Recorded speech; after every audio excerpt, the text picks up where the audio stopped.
Anyways, it completely different times, situations, and reactions everybody has. But anyways, away from that, dude. There's a lot of shit coming out of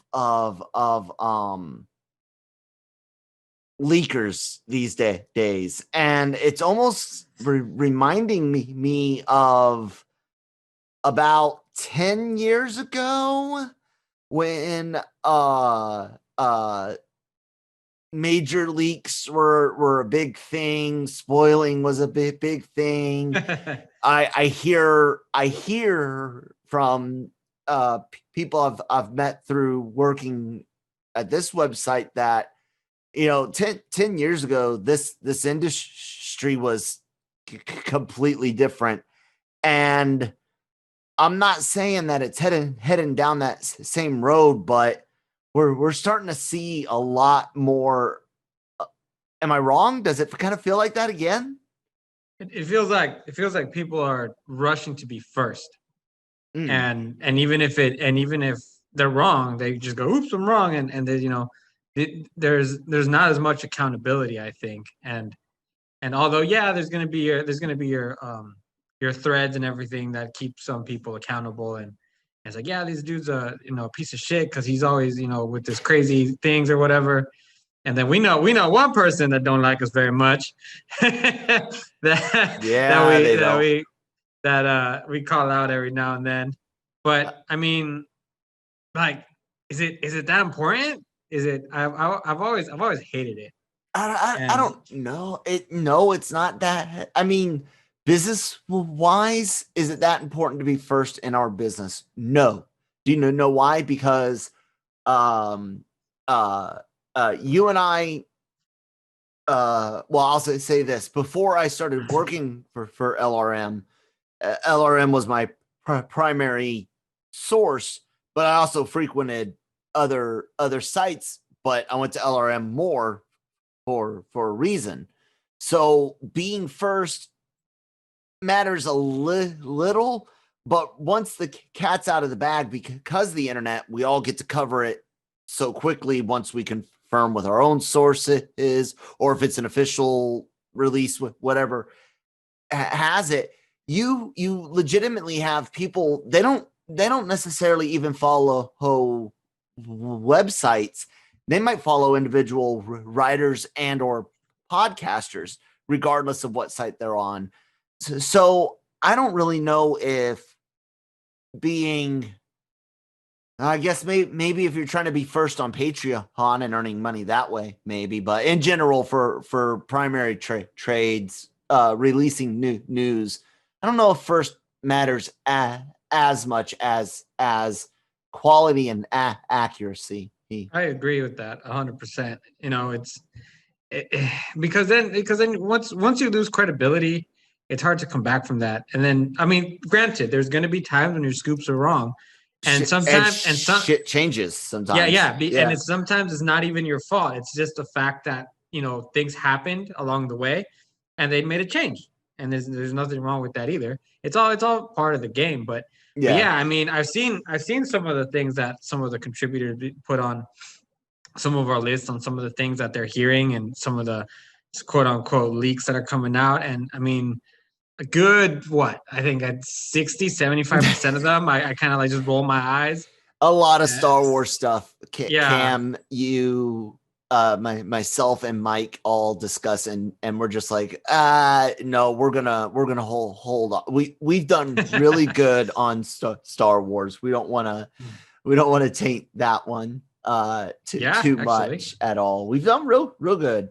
But then it's also kind of infuriating when you had a scoop and then it's confirmed, but then somebody else who had picked it up later or whatever, it's like gets more traction. It's like, oh my god, we talked about that so long ago. I've had that several times. I just brought up, I think it was Monday's episode, because over the weekend we found out Oscar Isaac being cast as Moon Knight, and on December 24th, 2019 LRMornings, I fan casted him to be that. So yeah, there are times where even when we're not leaking, we're just we get things right just by guessing like any regular fan does. It's just a curious thing that I've noticed recently, much more the last 6 months than the first 2 years ish that I was here, I would say. But yeah. Anyways, good morning, everybody. Welcome to LRMornings today with Kyle and Manny. Manny's back. And Manny, Yeah. I actually have a good well, I hope it's a good question for you. Something that I don't really know how I feel about it, but there's a wiggle room here. So let's just read this quote from Kevin Feige and get your reaction. He was speaking with Collider, and this deals with Deadpool. It will be rated R. This is Feige speaking. It will be rated R, and we are working on a script right now. And Ryan's overseeing a script right now. It will not be filming this year. Ryan is a very busy, very successful actor. We've got a number of things we've already begun, or excuse me, we've already announced, and that we now have to make. But it's exciting for it to have begun again. A very different type of character in the MCU. That's a key phrase there, in the MCU. And Ryan is a force of nature, which is just awesome to see him bring that character to life. So finally, officially, yes, ladies and gentlemen, Deadpool, Ryan Reynolds, overseeing script, coming to the MCU. Manny, now that it's all official and Kevin's out there putting it, are you happy? I'm indifferent, actually. Why? I'm not a fan of Deadpool. Okay. So reason, and I have my reasons though. Like, let me explain. It actually has nothing to do with the portrayal of Ryan Reynolds. I think he is Deadpool, and he's done a fantastic job. Second movie, the only really thing I loved about it was the fact that they brought Juggernaut, who is my favorite character from the X-Men. And so I really enjoyed that. Other than that, it was just similar things from the first movie, and yeah, it's fun, but it's kind of a little bit repetitive. But let me tell you why I hate Deadpool. I hate Deadpool because, as you know, one of my things usually when it's non end of the world is going to conventions. And at these conventions, there are many, many, many people who decide to dress as Deadpool and believe that dressing as Deadpool gives them the right to be a straight up prick asshole that is just annoying. And you can hear this from many, many people who attend conventions. And it's just, and it gives you a bad taste of the character in general. In character too much. Yeah, staying in character too much. But I will say this.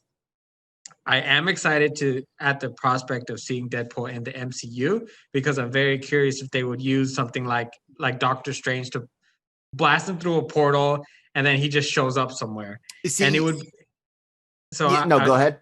Yeah, so like I'm looking forward to that moment where, like, in a random movie, he just pops in because of something that happened, and that it goes away, and that'll be your like That's Easter your egg intro. for it's like, whoa, like look there, something like that. I would love it if like the portal would open like in the sky, and like just in the background you see him falling, and then, like that's the only reference to him in that movie. But everybody would go bananas. like something just completely ridiculous, like you see him fall and get impaled on like the antenna of some skyscraper in a city or something. Yeah, it would be great, and it would be the perfect. Like in the background, you can see him like lifting himself up off the antenna, off the spire, and then he just runs off, and that's it. Deadpool is now in the MCU. It would be great. It would be fresh. I have always said this because unlike a lot of people who tend to forget that the multiverse was mentioned long time ago, well before Endgame, that I don't really want to see Deadpool and the MCU Prime. Like I really don't want a lot of crossover movies with Avengers or stuff like that, solo heroes. Just because he is such a different type of hero. Always saw of him as running parallel, where he has his own group of characters, you know, whether they're X-Force, X-Men, regular Marvel, whatever the case may be. And every now and then, because he does pop over for this, that, or the other. But I personally, I'd prefer that kind of like parallel. Nick has this dream of Spider-Man and Deadpool, which will never in a million years happen because of Sony. But I don't know. Do you want him in the Prime MCU, or do you think that he could? I think he could be a distraction in a Prime MCU movie featured too heavily with other Avengers team heroes, if you will. Or I think it'd be difficult to put him in just because of the fact that he's a rated-R character. Exactly. That's another part of it. And so you would have to tone him down. So they really wouldn't fit together if you really think about it. It would almost be like you'd have to have the MCU characters kind of be in his films. Mm-hmm. But it's difficult because most of the characters are marketed for families and kids to sell toys. So yeah, so you're gonna have to find obscure characters maybe that you're not really using to use for Deadpool. It's just be difficult. But you know what? If they're gonna do something at this point, they need to introduce somebody I think that was missing from the Infinity War saga that they did, and that is they need to introduce Death. Oh yeah, well we all know Whedon wanted to go that route. I'm okay the route they went with. Death now, does she really serve a purpose? Well, I mean, like just maybe the Deadpool relationship. yeah, I could see that. But yeah, I do think we might get a Mephisto, so that's a possibility. I do think it would be very difficult to put Deadpool in an MCU film. Exactly. So you give him a cast that's going to be in his parallel universe, part of the multiverse. Please keep your versions of not Cyclops, Colossus and Negasonic. I know that's not the Negasonic from the comics.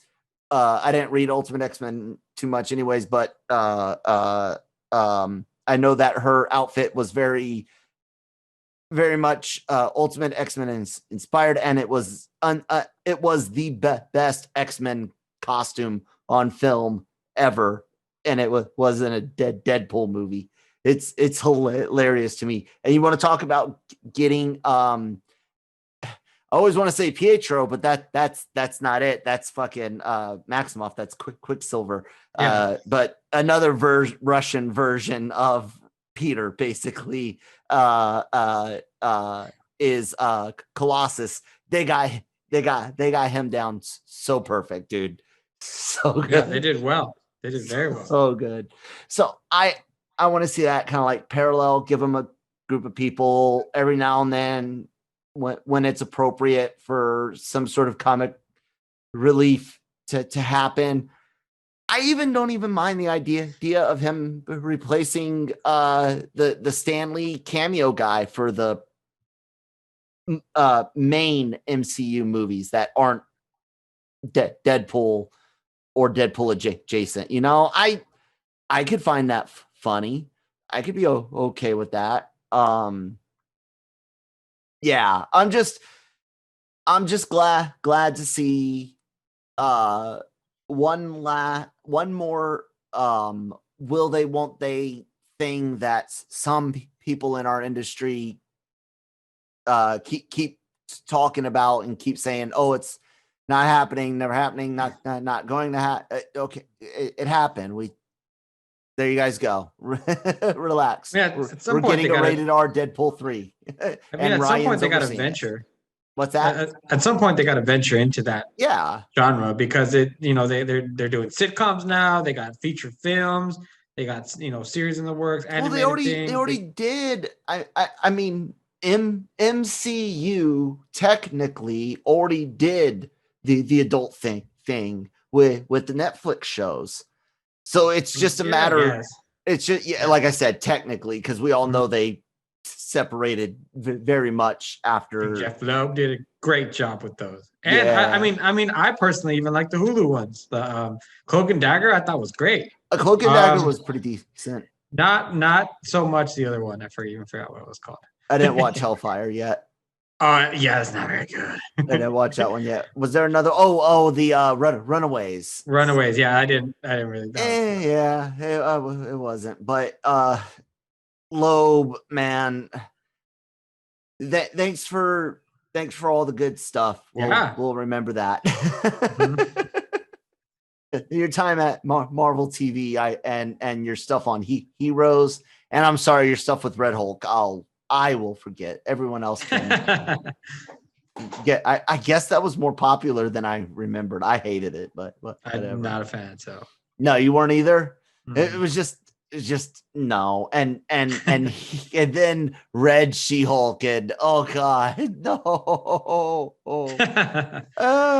And to hear rumors a while ago that they wanted to do Red Hulk in the She-Hulk show and stuff, and I'm just like, no, you bastard! No, just keep Hulk green. Don't. So, yeah. Anyway, Hayes, that's probably out of. Feige had a lot to say. He said things like it's not his choice about Black Widow, or whether or not it's going to get a Disney Plus only, Disney Plus simultaneous, or theaters only. He said in the same interview that that's not up to him. He said a lot of things you guys can find, including, X-Men are still in the work. That Disney Plus is a huge focus. But I found it interesting that he really said it's not up to me. Like, he didn't up to the Disney overlords. Right. It is. But as the face of Marvel, you would think he would have a line the Disney overlords would have given him. That's the only thing. The fact that he has enough clout that he can literally say, don't ask me. That's above my pay grade. Hey, my pay grade so high, I can say that and not get in trouble. You know what I'm saying? Well, think about it. It's and right now it's really about the pressure that investors are putting in on companies like this. So if they want something done, it's probably going to have to happen. They're the bosses. Thank you, because my former co-host seemed to disagree with me and said that he wouldn't be upset or surprised to see a lot of studios, and Sony actually is one of these studios to start doing this, to push movies back in 2021 already. But Sony doesn't have an outlet like Disney Plus does.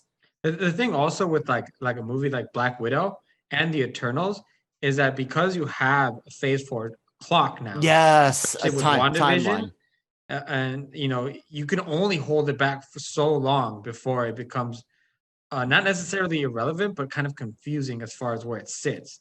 because you're gonna run into so we have WandaVision, then we're gonna go straight into Falcon Falcon. Winter Soldier. Yep. You have other movies coming up too, and so on and so on. So it's like we need to wrap up Black Widow because we can't go forward with these other projects. Yeah. And because they've done that mess before when they did their not recent because it was a couple years ago. I'm just old. When they redid Secret Wars, Mm-hmm. and they got behind and they delayed, and then they released the next batch of books before the ending of Secret Wars. It was a mess. The post battle world books and stuff. Oh god. Yeah, it was a huge mess. And you know what? That was Hickman. Was it Hickman or was that? Yeah, it was Hickman. Yeah, it was Hickman, and it was the last we would see of the Fantastic Four for a bit. Right. I wonder why. That was for a reason.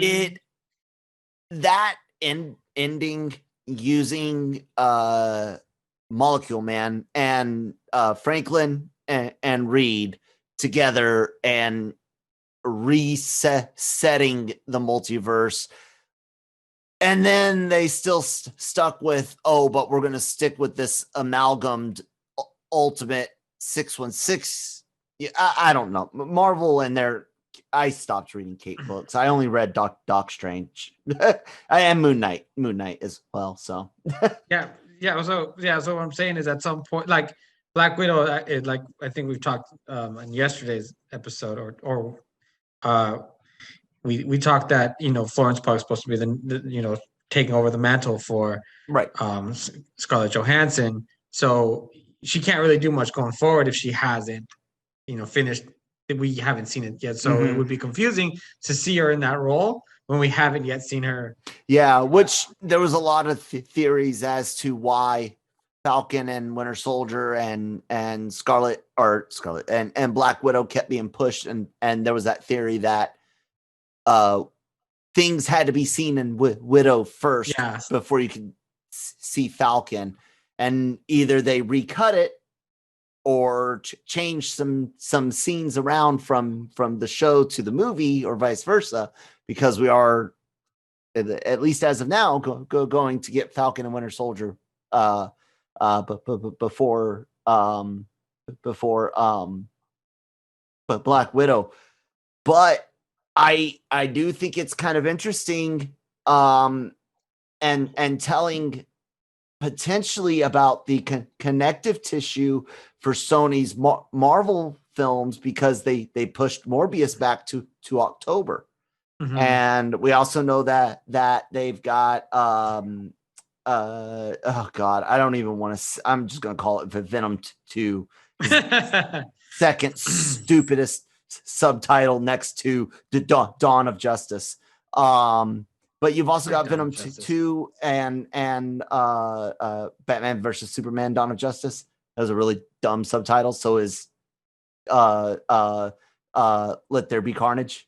I'm saying they're both equally dumb. Or that one's only second. What?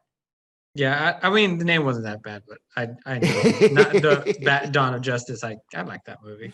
Venom. Oh boy, we can spend 20-30. Oh no, we can spend a while talking about that movie.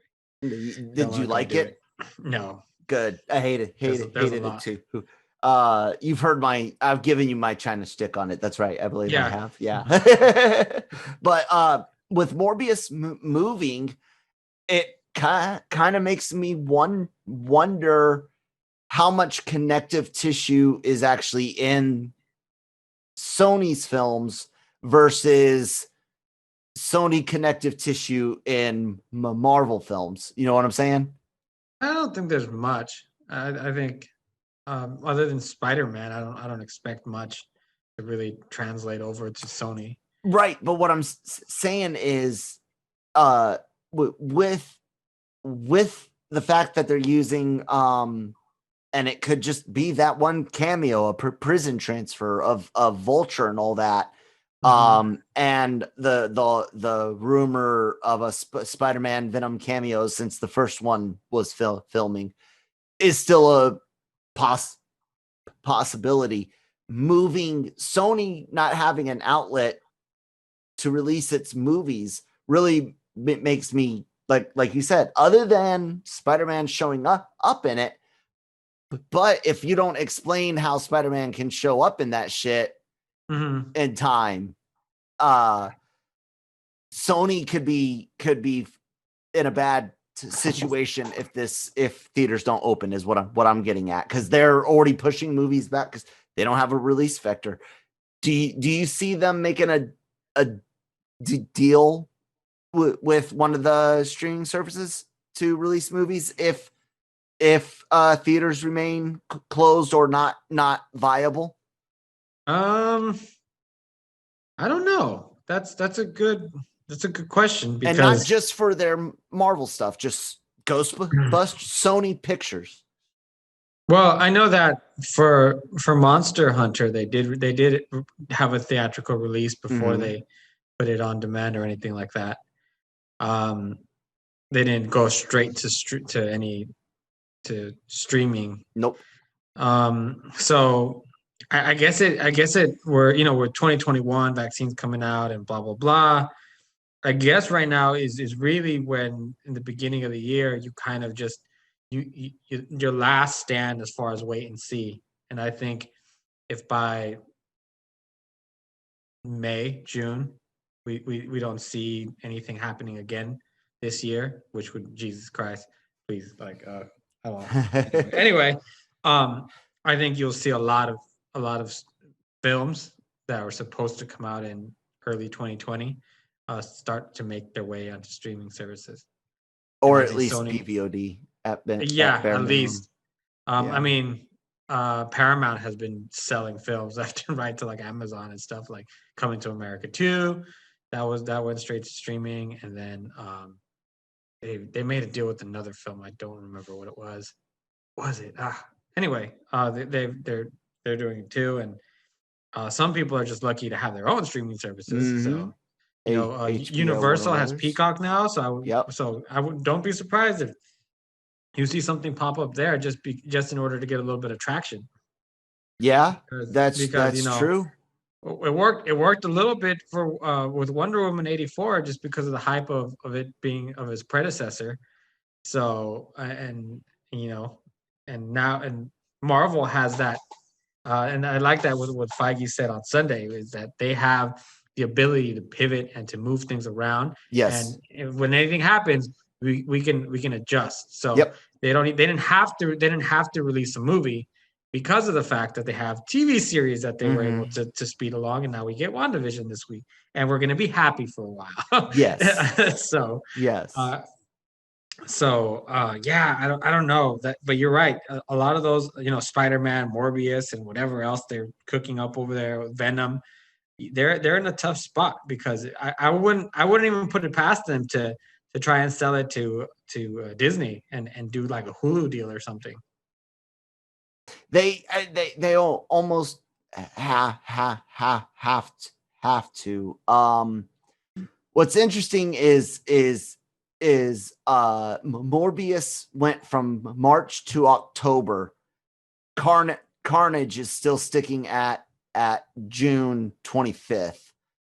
I think it may have been too early to pull that trigger on such a. That must mean Morbius. That must mean the Vulture thing is just a cameo. That must mean Morbius is almost. I don't see them. Nah, Spider-Man comes out in December.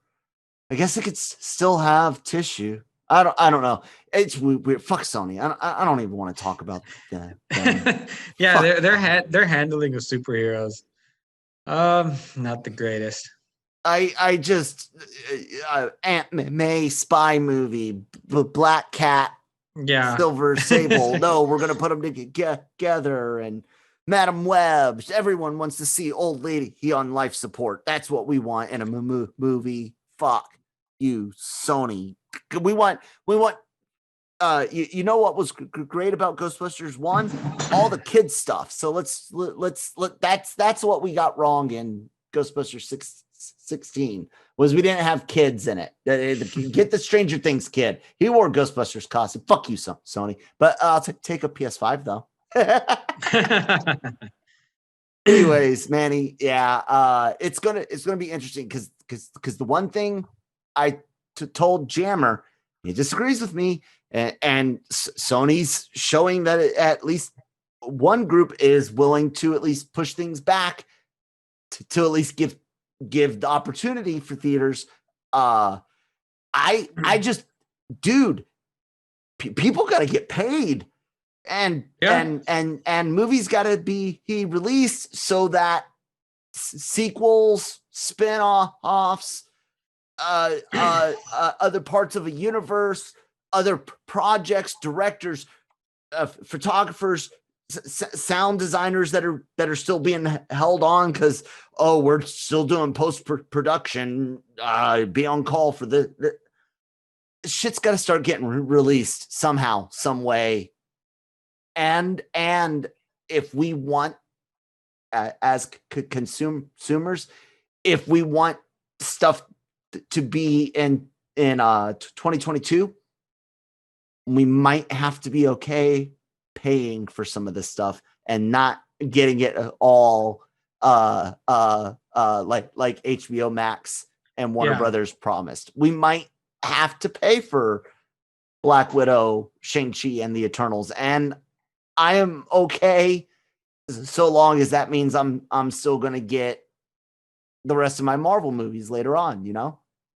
Yeah, because you have to figure that this is all temporary. I know it doesn't seem that way but let's be real. It's been less than a year. We've only been in this annoying state of a pandemic, which it's no laughing matter. It's just at this point, that's just how no better way for me to describe it. It's just annoying. And so it hasn't been that long. I know we're just very, very spoiled, and we'd love to be outdoors and in theaters and in concerts and whatever. And it's so, yeah, you're right. We may have to just bite the bullet for the rest of this year. Get some movies, and then the next ones are going to come out and they're going to be great. And you guys are going to go back to theaters and you're going to spend $50 and you're not going to complain. No, you're going to complain. You're going to say theater too expensive, and the you know what I'm going to say is they're still going to go. What's your toy? Once or twice every 6 to 8 weeks, depending on release schedule. Unlike the bitch session that happened with Mulan, but Disney missed. They that was on them, and I still say, hey, if Bob Iger had come out and said we're offering a 365-day premium tier upgrade that will allow you to stream on up to 8 devices, 2 or 3 extra screens versus what you get now, with 8K potential streaming capabilities and 365-day access to any Disney Plus premium access releases there were. It's a one-time $49.99. I think people would have eaten the shit out of that. Basically, do what HBO did, but make some money off of it for your people. Yeah, if you would have came out with that and said, yeah, you're gonna get Mulan, you're gonna get Black Widow, Eternals, and you Raya, could have made that. You could have made that Soul. And you could have told me $69. You could tell me $69. I would have paid it. Yeah. And I'm dumb enough where I'm like, yep, I want it. Instead, now we're going to definitely get charged between $20 and $30 per premium access movie. And I will pay for Black Widow. I will pay for Shang-Chi. I will pay for Eternals. I would like to say I'll pay for Spider-Man. I have no idea how or where, but I will. Yeah, no. Yeah, there's some of those I won't pay for. So you're not looking forward to the Eternals at all?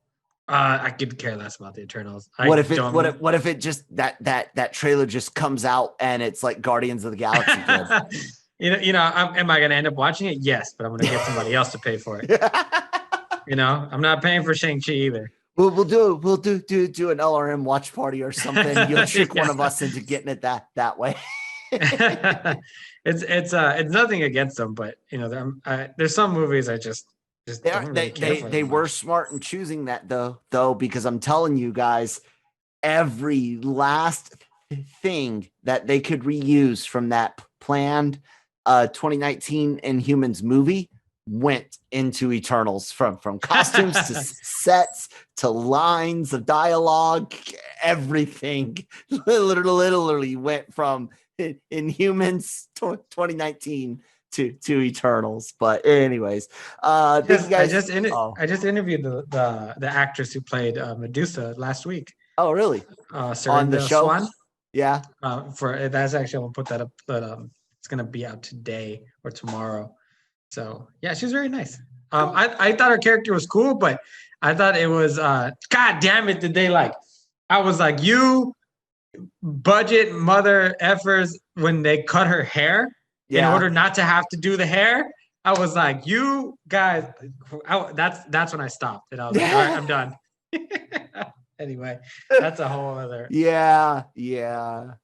That'll be a fun conversation one day. Marvel's mistakes. Anyways, thanks, Manny, for being on, ladies and gentlemen. You guys know what to do. LRMonline.com every day. All your entertainment news, needs, and opinions. All the latest and greatest is going up there. Subscribe to our YouTube channel. Lots of great things. Manny was just talking about interviews. We got lots of them, and all of our podcasts are going up, reviews, reactions, all sorts of stuff. And the LRM Online Podcast Network, Spotify, Google, Apple, SoundCloud is really good.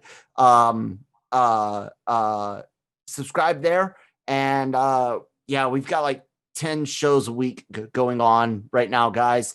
Including what is today's Wednesday, so there's the episode 2 Attack of the Clones Cantina review is up sometime today, and tomorrow on Thursday we will have today's Tuesday. Oh my god, what am I talking about?